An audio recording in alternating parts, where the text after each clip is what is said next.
Hello book lovers, and welcome back or welcome to Nakat's Bookish Cafe. Today I am here to talk about the books that I DNF'd, the books that I found surprisingly good, and the books that I found disappointingly bad here in the year 2024. Guys, I can't believe it is already time to wrap up the 2024 reading year. I always have a love-hate relationship with end of year content because obviously it is really great to go through all the books that I read and kind of pick out the ones that I really loved, the ones that I really hated. But at the same time, sometimes it leaves you a little bit disappointed because I feel like the majority of the books that I read are middle of the road books. I think, like many booktubers and many just book lovers in general, we are finding that we are reading a lot of stories that are kind of forgettable. Like by the end of the year, we forgot the majority of the stories that we read just because we are focusing so much on reading more and more. And this next year, I am definitely gonna try and focus on just sitting with stories a little bit more. I think a lot of people are trying to just kind of live in the moment a little bit more when you're reading a story. But luckily, as I was going through my books this year, I didn't find too many disappointments. I have 4 books that I am putting on this most disappointing list. Some of them definitely could probably be switched out with some of the worst books that I'll be talking about in a later video, but the line between disappointing and worst books is always kind of shifting for me. On top of that, I don't have many surprising books. I only have 2 books that really surprised me. I'm not the kind of person who often picks up books that I don't expect to like. So usually it's very uncommon for me to be like, wow, I'm surprised that I like this book because I picked it up. Obviously, I expected to like it. And then on top of that, we have our DNFs, and I only have 10 of those. I think that's around the number that I had the year before. I maybe DNF 1 book a month, if not a little less. I'm not a huge DNFer, not because I'm opposed to DNFing. I definitely have gotten better at it over the years, but just because, like I said earlier, I am not often picking up books that I don't expect to like, and at this point I have a pretty good understanding of what I will and will not like, so it's not very common for me to be picking up books and getting a little ways into them and just being like, nah, this sucks too much for me, not even to want to finish it. So we're gonna start with the DNFs, then we'll go ahead and go into the disappointments, and then we'll end with those 2 positive surprises. So with the DNFs, I'm not going to go too in depth with them. Some of these books, I looked at the title and I was like, I literally have no idea what book that is, and I had to look it up in Goodreads. So my memory of some of these books is definitely very wishy-washy, very vague. So I'm just gonna let you know the name of the story, and if I remember anything about it, I'll give you a general idea of why I decided not to continue it. So starting in the month of January, I only had 1 book I DNF'd, and this was called In the Weeds. This is a contemporary romance. It is part of a companion series, I believe, that I started maybe in December, because I think the first one I read was kind of around a Christmas tree farm situation, and I just was completely bored with the story. Looking at my February DNF, it was called Ever After Always, which was also a contemporary romance. This one was part of those, I think they're called Bergman Brothers series, and this was kind of a marriage in trouble situation. Hated that trope. No, I don't think marriage in trouble is my thing because I thought that this man was so pathetic. I just could not get behind this kind of trope for a romance. And honestly, considering the first 2 books I DNF'd in the year were contemporary romance, I think my beef with contemporary romance started a little earlier than I initially thought. I kind of thought that in the month of January was when I really started DNFing a lot of contemporary romances and was just not in the mood for them. But obviously I started off the year DNFing contemporary romance, so contemporary contemporary romance was definitely not a popular genre for me in 2024. Then we move into March, in which I DNF'd IQ 84 by Haruki Murakami. This was my first challenge book that I pulled out of my challenge cup, and this was kind of an author that I was already had positive and negative experiences with, and I got a little over 70 pages into this book,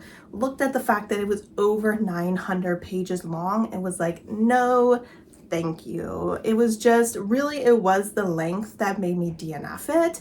It's just, if this book had been 300 pages, I probably would have pushed through it because I was slightly intrigued, but I was not intrigued enough to spend 900 plus pages with this storyline. So I did end up DNFing that in the month of March. Moving into the month of May, we probably had our most disappointing DNF, and that was Angels Before Men.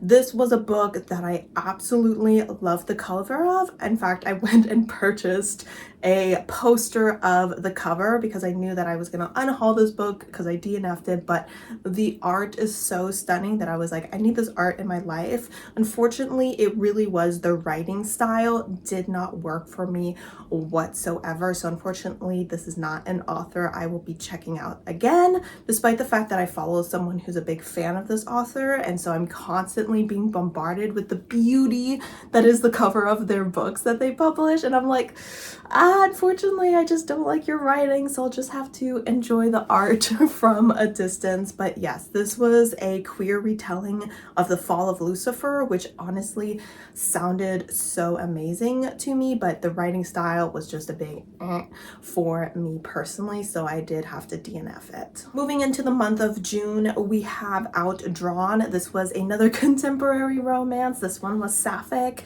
and it did not work for me either. I just found that I was completely uninterested in the story and was not a big fan of either of our characters. I believe I started to read this during maybe a 24-hour readathon, and so I just kind of gave up on it after I finished that readathon. I figured, you know, no sense in me continuing this story if I'm completely uninterested in the plot and the characters. Moving into July, we ended up DNFing another challenge book, another chunky challenge book, and that was Don Quixote, however you say his name. This is a classic story and one that I think I read a solid 10 pages of before I was like, I have no interest in this man and his shenanigans, and I definitely have no interest in spending 900 plus pages with this man. So I did end up DNFing this book very quickly. It was one of those moments where I was like, you know what? I'm still a real reader, even if I don't want to read the classics. So we gave up on him, and I'm sure someone else will enjoy his journey. Moving into August, we actually had 2 DNFs this month. This is the only month where I DNF'd multiple books. The first one was The Unhoneymooners. So that is another contemporary romance that did not work out for me. I will say that I did, I think either in July or August, temporarily DNF It Happened One Summer by Tessa Bailey, but because I'm not doing it as a permanent DNF, I did not put it on this list. But that is another contemporary romance that just didn't quite satisfy me this year. And then I for sure DNF'd The Unhoneymooners. This was just a contemporary romance that gave nothing. It was the most vanilla romance that I have ever read in my entire life. There's literally nothing of interest going on in it. So I definitely was not going to continue that story. The other book that I DNF'd in the month of August was Lobozona. I'm not sure if I am saying that correct. I think this was a young adult kind of paranormal story. This was one I picked up rather spontaneously, and I just decided that the story was not for me. I have no problem with the story. I do know there are quite a few people who enjoy it. For me, it just didn't grasp me. I was not interested in the characters, the plot, the writing wasn't doing anything special for me, so I decided to relatively quickly DNF this. I will also say that I tried to read this as an audiobook, and I was starting my audiobook slump around this time, so that didn't do any favors for the story either. The second to last book that I DNF'd was in September, another contemporary romance, and this was the book called Sinner. And yikes, this book was terrible. Honestly, I almost want to put it on my worst books of the year, despite the fact that I only read 60 pages of it. This was unfortunately told from the point of view of a man, a very horny, wants to sleep with a girl that he held as an infant man, and I was just like, this is so gross. I want to get out of this man's head more than I want anything in the entire world. It was just such a weird setup, and it was completely unrealistic, and I was just like, this story, this plot line just doesn't make any sense to me. So that was a big L for me, which is a shame because I have read Sierra Simone and actually another book in this series called Saint that I quite enjoyed. But let me just say, I will not be reading any more books in the Priest series. I don't know what it's called, but I was just like, nah, never mind. And finally, the last book that I DNF'd was in the month of November, and that is The Luminous Dead, and this was a sci-fi horror. I don't really want to call it a horror because there wasn't really anything scary about it. It might be leaning more psychological horror, but mostly it was leaning towards the boringest story ever told. So this book had so many pacing issues. It was too repetitive. The way that the author was putting out reveals was very oddly paced, where I kept feeling like she was revealing things that should have been saved till later in the story, and then I kept being like, so what's the purpose of the rest of the story? And eventually I just decided I didn't care and I DNF'd it. I did get over 200 pages into this book, which was a little over the halfway point. So I made it quite a bit through this book just because I really wanted to like it, but it was giving me nothing. So eventually I had to quit it. All right, guys, so those are all the books that I DNF'd. I'm sorry if you enjoyed any of those. Obviously, this is a personal preference. We are all individuals, and if you like them, that is great for you, and that is great for the author because they are certainly not getting support from moi. That being said, let's go ahead and get into the 4 books that really left me disappointed this year. So I think I'm going to go ahead and go in the order from least disappointing to most disappointing. Number 4 is going to be The Girl Who Drank the Moon. This was a book that I read for, I think it was when I was reading other booktubers' favorite books of the year. So my expectations for this book were relatively high because so many people were enjoying them. I do from time to time really enjoy a good middle grade story, but this one was just too whimsical for me. This was just not my style of story. It was probably more for those who like the old-fashioned fairy tales that we read as children. I definitely think as far as a middle grade story goes, it is great, but for me personally, it wasn't one of those middle grades that translated well into something an adult would enjoy, which is obviously not the case considering a lot of adults really do enjoy the story. But for me, it just wasn't my style of storytelling, and I did struggle with the pacing a little bit, where I felt like the story was very slow moving until the ending, when it was a little bit rushed for my taste and a little bit anticlimactic due to the author seeming to scramble to the end of the story. So I did struggle with this. I was hoping it would be a fun, cute time, and really I ended up being kind of bored and really had to fight my way through the entirety of this story. I think I started off reading it physically and eventually kind of gave up and listened to the audiobook just to get through the end. The third most disappointing book, I think I'm gonna go with Bloom by Delilah Dawson, I believe was her name. And this was a very short, sapphic cozy horror that was making the rounds. A lot of people were really enjoying this book, and so I went into it with relatively high expectations. I really loved the cover of it. I really enjoyed the concept of the story, but this book just really, to me, was very predictable. Like, there was nothing exciting, nothing new in this story. I really felt like I was reading something that I had read before, and on multiple occasions it left me very underwhelmed. I did not find it to be scary at all, which I don't know what that says about me, that I read that ending, it was like meh. Maybe it tells me that I need to up my horror game a little bit, because this clearly did not do it for me. I did enjoy the writing of this story. That, I would say, was the strongest aspect of this, but I felt like the characters were kind of forgettable. I have to admit, at this point, a lot of the story has already started to fade.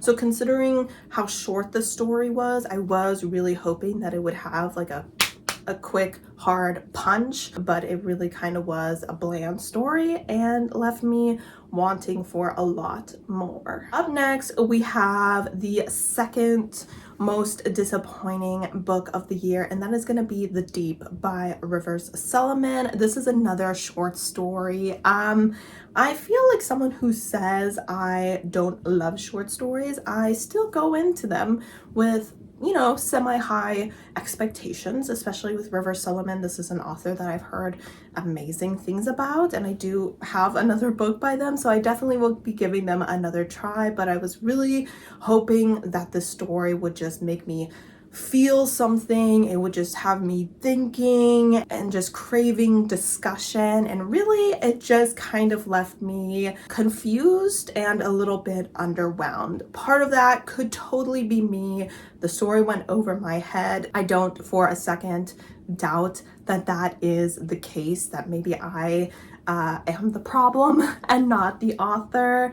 I do think that there are certain aspects of the story, certain themes that were really well done, but overall I also felt like the story was a little muddled and convoluted, and I was just kind of like, I felt like I was reading it and spending so much time trying to get my footing that I wasn't able to really settle into the story and take it all in. So for me, I think the format of the storytelling just did not work, unfortunately. And then the number one most disappointing story of the year is a book I actually own. At this time, I am keeping it on my shelves just because I feel, I don't know, I just feel the need to keep it and maybe one day I'll get rid of it, because it really was a 5-star prediction, and I think I ended up giving it 3.5 stars, which is, you know, a decent rating, but still disappointing. And that is At Night All Blood is Black by David Diop. This is from the point of view of a Black serial killer during World War I. I was like, that sounds really interesting. I feel like, once again, this is gonna be a book that really is thought-provoking, and it is. But the writing style of this story makes me want to never pick up this author again, and honestly makes me never want to pick up this book again, because it was the most repetitive writing style I have ever read in my entire life. And I read TJ Klune, who can be a little bit on the repetitive side. And you can read a TJ Klune and you can definitely tell which statements and quotes and one-liners, blah blah blah, that he really enjoys. But this was like, I swear, you could start a new chapter and you have to just take a moment to try to figure out if you put your bookmark in the wrong place and you've actually already read this chapter. It was just the weirdest writing style. I was like, your book is so short, and it's okay if it's shorter. You don't have to make it longer by like repeating yourself over and over and over again. Like, I got it the first time around and it was good the first time around, but the third time around, not so much. So this book I was really disappointed by, because it has so much potential, and I really think that if the writing style had been different, this could have been a 5 out of 5 star. I mean, honestly, it's less than 150 pages. If this book had only been like 90, 100 pages, that would have been totally fine with me, especially if it meant that I didn't have to read the same thing over and over again. It just eventually got to be boring because you were just reading the same thing again and again. And I was like, a book about a black serial killer in the time of war should not be boring, but you made it boring. So lots of great things about this book for sure. I think that it would be like a good book club book because the discussions around it could be great, but I just cannot get over the repetitive writing style and the way that that took so much of my enjoyment out of the story. And I am very, very salty about it. All right, so those were the books that I found the most disappointing. Now let's talk about the 2 surprising books. Yes, there is only 2 books that I would say really surprised me. Like I said, I don't pick up a lot of books with the intentions of not liking them, so I'm usually not like, wow, I like this book, what a surprise. But these were 2 books where I went in with lower expectations just because of what they were, or maybe I had a more negative experience with one of the authors in the past and they were a great read. So I was like, whoa. So I'm gonna start with the least surprising and then the more surprising. There's only 2 of them, but still. So the first book is gonna be Night of the Mannequins. This is by Stephen Graham Jones. This is an author. I have read his book before, his Only Good Indians. Horror-wise, the guy knows what he's doing, but The Only Good Indians at the same time was one of the most boring books I've ever read in my entire life. I don't know how it managed to be one of the scariest yet the most boring books ever. It was a very confusing reading situation. But that being said, I decided I wanted to try another one of his books, and so I went with a novella. This book is very short. The audiobook is like 3 hours long, and that is the route that I went. And I ended up giving it 4.5 stars. I had so much fun with this story. Honestly, I had no idea what to expect. I didn't know how scary it would be. I didn't know if it would be a silly, goofy time. I would say it's leaning a little bit more towards silly, goofy. I found myself smiling and laughing and having fun and, just making fun of the main character and laughing at his expense. Yet at the same time, the author made the character's delusion just real enough where I was like, maybe he is right, maybe everything that he is saying is happening is actually happening. And I swear, like, even by the end of the book, I was kind of like, I don't know. Is it real? Is it not real? And so I ended up having just such a fun time with this story. I would highly recommend if you're looking for a short story to read during the spooky season that is just a little bit scary, but also, giving kind of those campy vibes, I guess you would say. And I was just really pleasantly surprised, and it definitely had me more excited to check out some more Stephen Graham Jones books in the future. All right, guys, are you ready for my most surprising book of the year? And that is gonna be Rebecca by Daphne du Maurier. This was one of my challenge books. I picked it up because I've heard a lot of great things about Rebecca. I myself am not a big classics girly, so my expectations were honestly kind of low. I had read Jane Eyre the year before, and I was honestly kind of expecting similar vibes to that, and Jane Eyre was kind of like a middle of the road book. So I picked up this book. I actually picked it up while I was going on my trip to Cabo in Mexico, and I brought a bunch of different books with me, and I was like, I need to get through this challenge book, so I'm gonna read 20 pages of it a day, and I don't have to read any more than that. The way that I pushed all my other books aside to focus on just this book, because once I started reading it, I did not want to put this book down. I had such a great time with it. I don't know what it was. It was something about the writing and the pacing. The suspense was like at just the right pace where you were constantly like, one more chapter. I just need to read one more chapter to just see if I can get just a little bit more information. I just need a little bit more information. Just give me something, anything. And the writing, like just the way that the author wrote this story was so smart. Like she really was like, she had the carrot and you were just like running after that carrot just to get like to figure out what was going on in this story. I really enjoyed all of our characters. I really enjoyed the suspense of the story. I really enjoy the writing. I thought the writing was really great, and I really enjoyed the way that the story wrapped up. I thought it was the perfect balance of suspense and romance, like one of those romantic suspenses is what this is. And I felt like this is the blueprint of what a romantic suspense should be.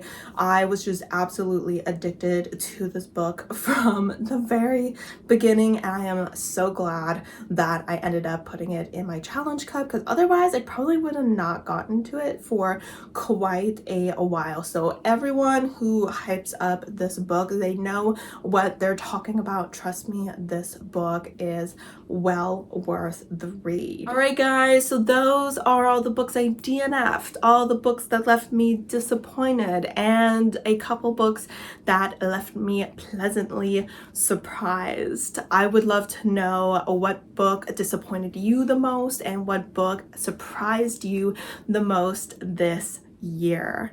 I will have my favorites and least favorites videos coming out in the next week, I believe, so you can look forward to those. As always, guys, thank you so much for supporting my channel by watching my videos, and I hope to see you next time. Bye.